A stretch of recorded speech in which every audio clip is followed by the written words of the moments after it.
Hello, I'm Avis Kaufsbeck, and this is the Peace is Here podcast. Welcome to Peacewarts, School of Peacecraft and Inquiry, where we practice the skills of peace through short classes. We take the peace work seriously, but not ourselves. If you're joining us mid-school year, you're not late. Orientation begins at episode 198.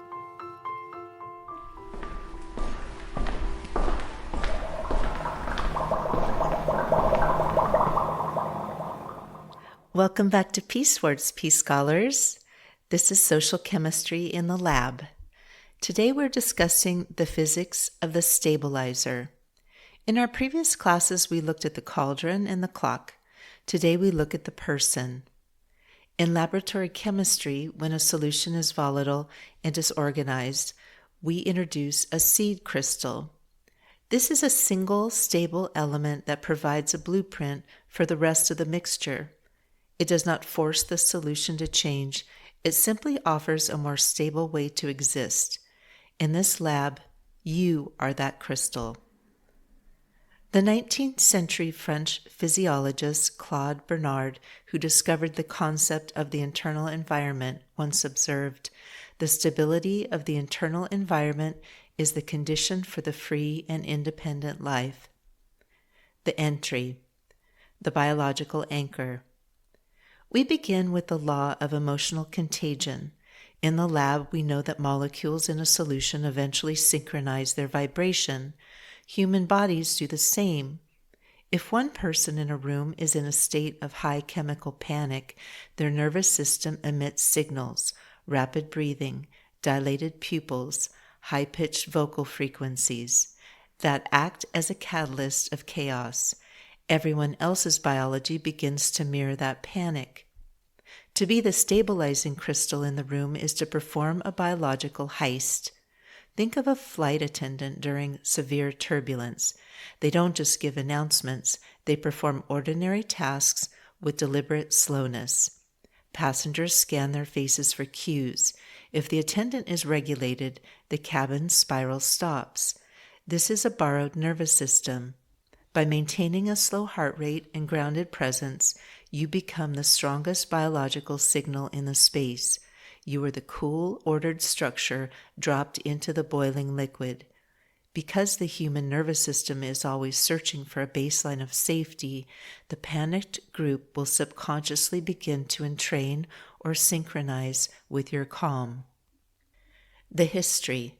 The 1954 Broad Street mapping and the 1916 Shackleton calm. We look to history for the power of a single regulated body. During the 1854 cholera outbreak in London, the city was in a state of absolute chemical panic. People believed an invisible miasma in the air was killing them. Dr. John Snow acted as a stabilizing crystal. While others fled or screamed, Snow remained clinically calm. He meticulously mapped the deaths, identified the Broad Street water pump as the source, and calmly convinced the frightened local officials to remove the handle. His refusal to join the ambient panic of the city allowed him to maintain the logic that saved thousands.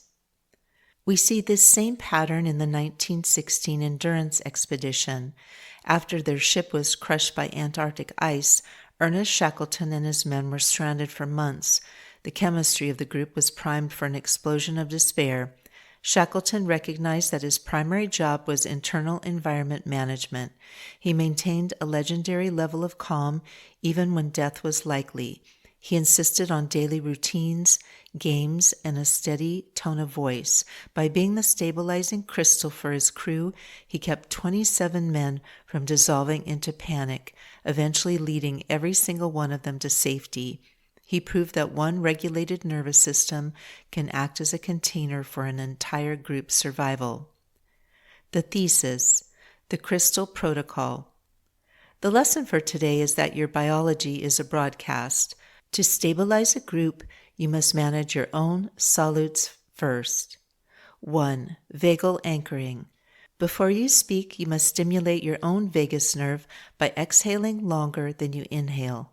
Like a parent on a playground after a child falls, you kneel slowly and breathe evenly before offering a single word. 2. Low frequency modulation. You must speak from the chest, not the throat. Experienced ICU nurses use this to stabilize families in shock. Lower frequencies are biologically associated with safety. High frequencies are associated with alarm. 3. The unwavering gaze. While the room is frantic, your eyes must remain steady. Avoid darting eyes, which signal a search for an exit. A steady gaze acts as a physical anchor for the group's attention. The Commons Forge. How does serving as a stabilizing crystal sustain a world of sharing?